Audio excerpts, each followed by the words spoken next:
Welcome to this edition of Clinical Clips, an accredited continuing education activity. This brief expert video will spotlight the daily hot topics from the conference. Greetings, my name is Babafemi Taiwo. I'm the Chief of the Division of Infectious Diseases at Northwestern University in Chicago. Welcome to the third of four clinical clips coming from the Conference on Retroviruses and Opportunistic Infections 2023. The first abstract that we'll talk about is the SOLAR study, which looked at long-acting cabotegravir compared to Big TAF FTC for maintenance of viral suppression. This study enrolled over 200 participants in one arm and over 400 participants in the other arm. It was it's an open label, non-inferiority trial. And now we're presented with the 12-month data, which essentially shows non-inferiority of long-acting cabotegravir rilpivirine compared to Big TAF FTC. Of note, there were some important findings with respect to treatment preference. At baseline, about half of the participants actually expressed some psychosocial concerns with daily oral therapy. So it was not surprising that at 12 months, about 90% of individuals expressed a preference for the long-acting regimen. There were some adverse effects related to injection site reactions, but they were usually mild to moderate severity and rarely led to treatment discontinuation.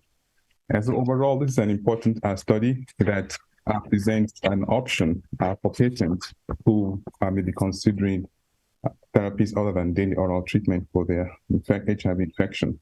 The next abstract is on islatravir, which, as we know, is the first nucleoside reverse transcriptase translocation inhibitor that was in development until that was paused in September of last year because of concerns about low lymphocyte counts in patients. We know that the effect or the adverse effect on lymphocyte count is related to high levels of the compound in lymphocyte leading to apoptosis. And now we have a little more information about the overall characteristics in this area. One is that the effect seems to be dose dependent. Another is that the effect seems to be reversible upon discontinuation. We also know that the effect seems to plateau after about 48 to 72 weeks, and that there's been no significant impact on the rate or the risk of infection. So all of this is good to note. And from a clinical standpoint, the initial dosages that were in development, for example, the daily oral dose of 0.75 milligrams has been reduced to 0.25 milligrams, which is what is now moving on in clinical development. And for patients who are on the weekly regimen, the initial dose of about 20 milligrams has been changed to 2 milligrams for clinical development. So islatravir will continue in development, but with a different lower dosage as a result of this. Our third study is lenacapavir in combination with broad neutralizing antibodies for maintenance of viral suppression in persons who were biologically suppressed to start with. Important because this would be the first regimen that would look at a treatment duration or treatment every 6 months with lenacapavir plus these modified long-acting antibodies, one of them targeting CD4 binding site, the other one targeting the V3 loop.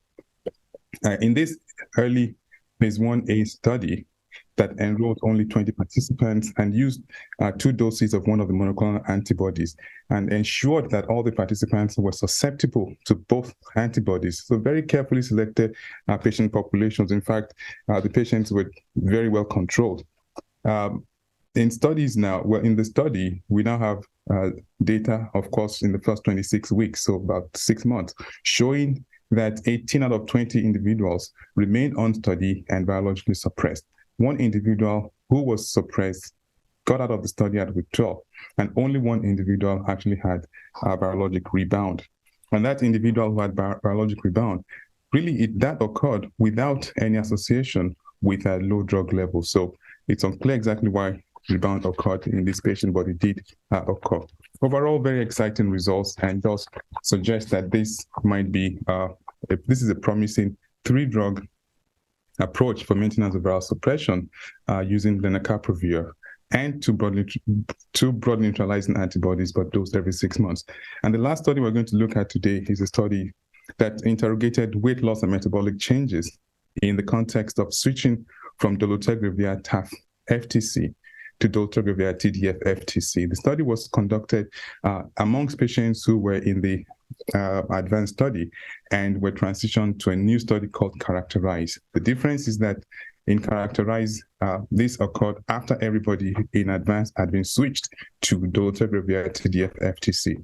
So looking at the individuals who in the advanced study were on dolutegravir TAF FTC and subsequently switched to dolutegravir 3TC, switched to dolutegravir TDF plus FTC, what was quite notable is the changes in metabolic parameters. For example, weight reduced by an average of 1.62 in women, showing statistical significance. The weight change in men did not reach statistical significance. In addition to the weight changes, there were also improvements in lipid parameters, total cholesterol, triglycerides, LDL.